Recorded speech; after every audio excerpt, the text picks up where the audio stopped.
আসানসোল পুর নিগমে বড় প্রশাসনিক পালাবদল।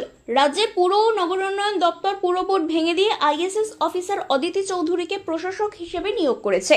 7ই জুলাই জারি হওয়া সরকারি নির্দেশ অনুযায়ী নতুন নির্বাচিত পুর বোর্ড দায়িত্ব গ্রহণ না করা পর্যন্ত অথবা সর্বোচ্চ 6 মাস পুর নিগমের সমস্ত প্রশাসনিক ক্ষমতা থাকবে প্রশাসকের হাতেই। বোর্ড মিটিং না হওয়া, প্রশাসনিক অচলাবস্থা, সম্পত্তি কর্মকূপের সিদ্ধান্ত এবং নাগরিক পরিষেবা নিয়ে একাধিক অভিযোগের জেরে রাজ্য আগে শোকজ নোটিশ পাঠিয়েছিল। মেয়র বিধান উপাধ্যায় জবাব দিলেও তাতে সন্তুষ্ট না হয়ে এই সিদ্ধান্ত নেওয়া হয়েছে বলে প্রশাসনিক সূত্র দাবি। সিদ্ধান্তের পরেই পুর নিগমে শুরু হয়েছে প্রশাসনিক পরিবর্তনের দৃশ্য। পুর নিগম ভবন থেকে মেয়র, ডেপুটি মেয়র এবং মেয়র পরিষদের সদস্যদের চেম্বারের বাইরে নামফলক খুলে নেওয়া হয়েছে। এদিকে প্রাক্তন মেয়র বিধান উপাধ্যায় এই সিদ্ধান্তকে গণতান্ত্রিক নয় বলেই মন্তব্য করেছেন। অন্যদিকে বিজেপি বিধায়ক কৃষ্ণেন্দু মুখার্জির দাবি, মানুষের স্বার্থে এই সিদ্ধান্ত সঠিক হয়েছে।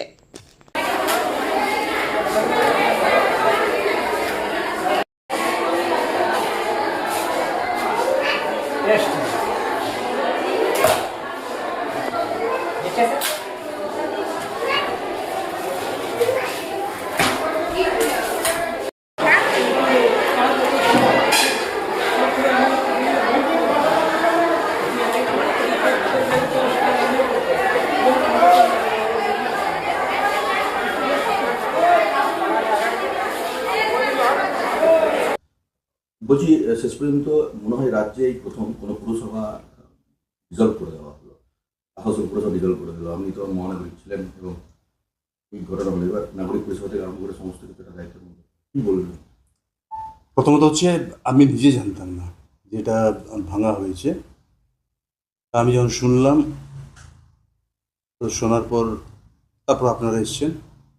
এটা দেখুন, ওনাদের মনে হয় না গণতান্ত্রিক হিসাবে তো এটা অধিকার নয়।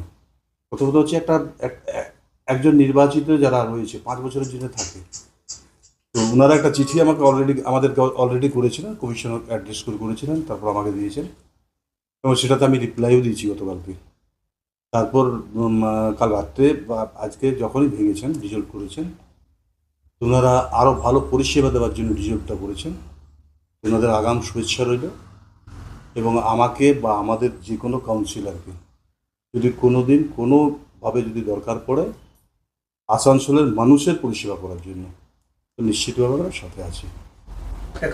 কালকে যখন আপনি একটা আমাদের বক্তব্য দিয়েছিলেন, তখন কি আপনার কাছে কোনো নির্দেশ আসেনি? আমি আজকেও জানতাম না, আমার কাছে তো কোনো চিঠি আসেনি। মনে হয় এটা কমিশনারের কাছে, যিনি আছেন তার কাছে এসছে।